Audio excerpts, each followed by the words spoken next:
નમસ્કાર.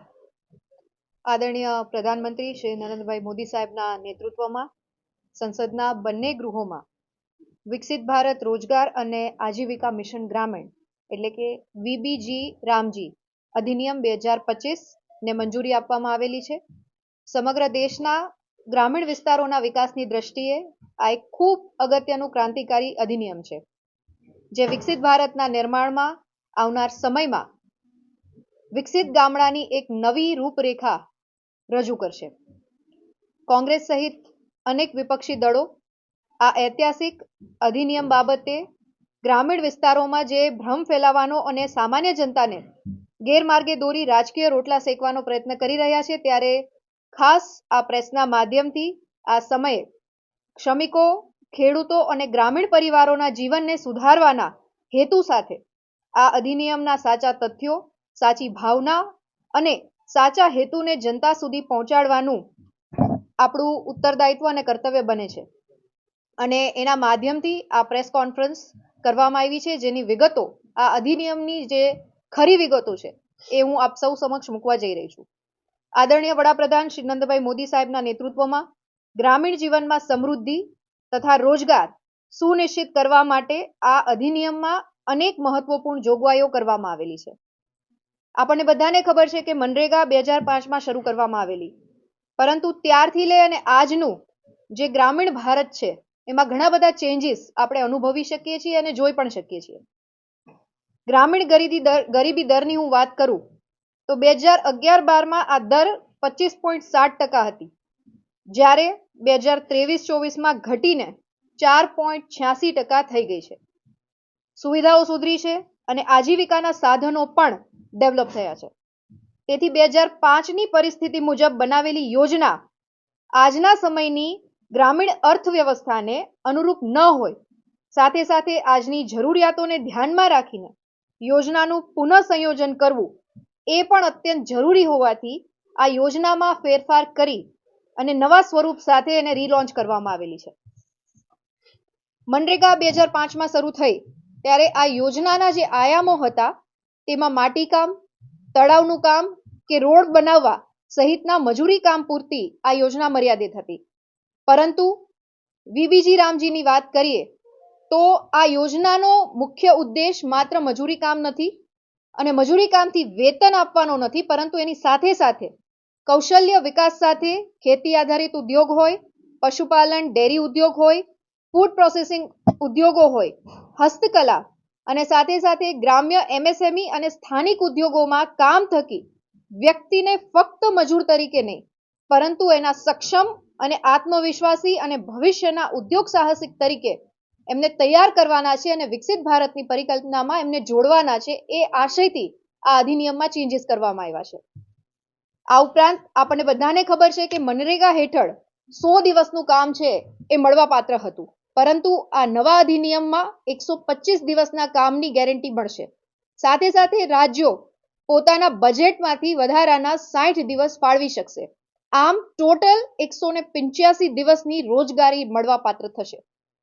કોંગ્રેસના વખતે મનરેગાનું બજેટ 35,000 કરોડનું હતું, જે આદરણીય પ્રધાનમંત્રીશ્રીએ આ દેશનું સુકાન સંભાળ્યું ત્યારે 74,000 કરોડનું બજેટ કરવામાં આવ્યું. પરંતુ વીબીજી રામજીમાં કેન્દ્રના ફાળાને વધારીને 95,000 કરોડ કરવામાં આવ્યું છે, જે ખૂબ રિમાર્કેબલ નોટ છે. વીબીજી રામજી હેઠળ 60% ફંડ કેન્દ્ર દ્વારા અને 40% ફંડ રાજ્ય દ્વારા એનાયત કરવામાં આવશે. મનરેગામાં 15 દિવસમાં એક વખત ચૂકવણી કરવામાં આવતી હતી, જ્યારે વીબીજી રામજીમાં સાપ્તાહિક વેતનની ચૂકવણીની વ્યવસ્થા કરવામાં આવેલી છે, જે ખૂબ સારો નિર્ણય કહી શકાય.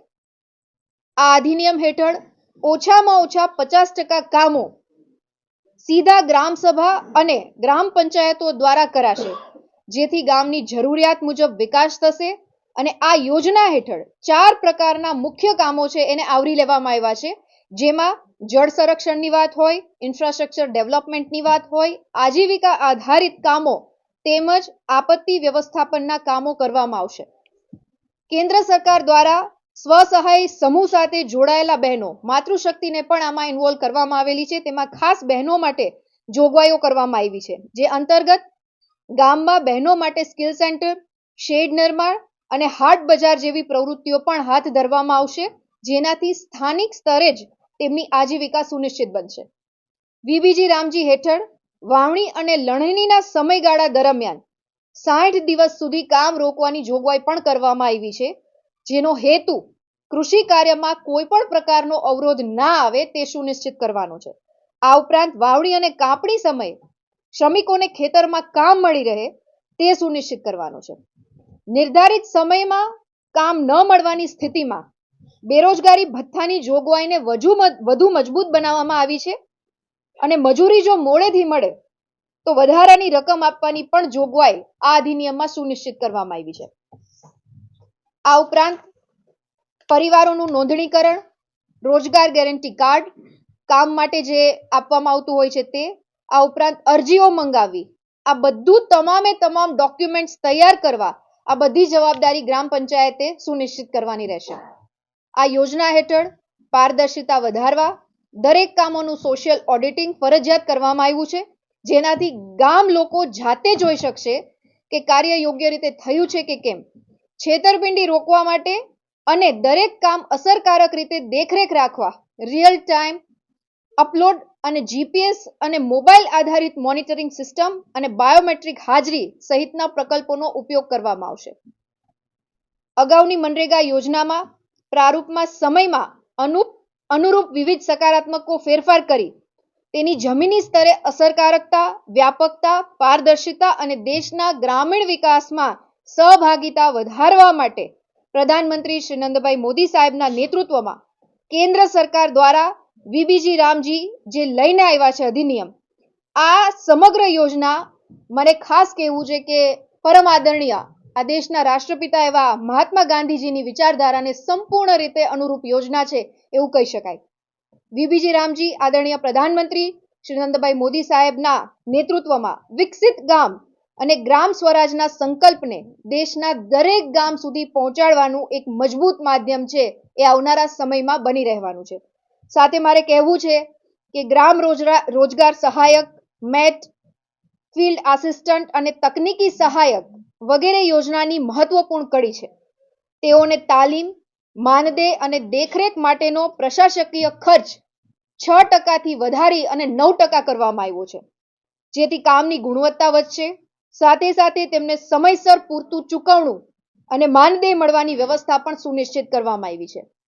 મને પૂર્ણ વિશ્વાસ છે કે આ ઐતિહાસિક અધિનિયમ ગ્રામીણ વિસ્તારમાં અસરકારક રીતે સફળ થશે અને દરેક જરૂરિયાતમંદ પરિવારને રોજગાર, સન્માન અને વિકાસની જે વિકસિત ભારતની પરિકલ્પના આપણા આદરણીય પ્રધાનમંત્રી શ્રી નરેન્દ્રભાઈ મોદી સાહેબના નેતૃત્વમાં આપણે બધા સેવી રહ્યા છીએ, ત્યારે ગ્રામ્ય વિસ્તાર અને અંત્યોદયની પ્રેરણા સાથે છેવાડાના માનવીને જોડી અને એક સુનિશ્ચિત માળખા રૂપે આ નવું અધિનિયમ છે એ રજૂ કરવામાં આવ્યું છે, જે ગ્રામ્ય વિસ્તારોના વિકાસની ગાથા સુનિશ્ચિત કરશે. આપ સૌનો ખૂબ ખૂબ આભાર.